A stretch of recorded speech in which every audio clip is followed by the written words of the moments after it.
खेडकर कुटुंबियांनी पंकजा मुंडेंच्या संस्थेला चेक दिल्याच्या बातम्या खोट्या आहेत. चेकबद्दलच्या बातम्या खोडसाळपणाच्या आहेत असा दावा पंकजा मुंडेंनी केलेला आहे. खोडसाळपणा बातम्या पसरवणाऱ्यांवर पंकजा मुंडेंनी हा इशारा दिलाय. खेडकर प्रकरणाशी माझा कोणताही संबंध नाही असं देखील पंकजा मुंडेंनी स्पष्ट केलं. कुठल्याही अशा आर्थिक गोष्टीत मी कधी हस्तक्षेप केलेला नाही.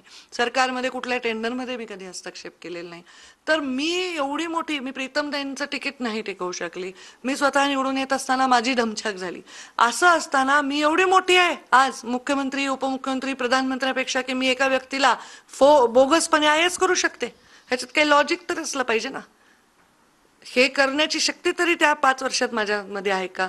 आणि ती शक्ती असती तरी पण मी तसं करणार नाही. राजकारणी आणि समाजकारणी म्हणून मी याचा कायद्याने ह्याच्यावर मी स्टेप घेणार आहे आणि इथून पुढे अशा गोष्टी सहन केल्या जाणार नाही. हे सगळं कोण करतंय? तुम्ही म्हणालात की ही पहिलीच वेळ नाही. मिळालेली विधान परिषद करत असेल.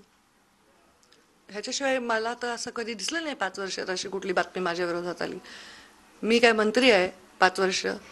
माझ्याकडे तेवढी शक्ती आहे का? माझे जीएसटी सील करते कारखाने, माझे कारखान्यांच्यावर जप्ती येते, मी अडचणीत रोज आहे.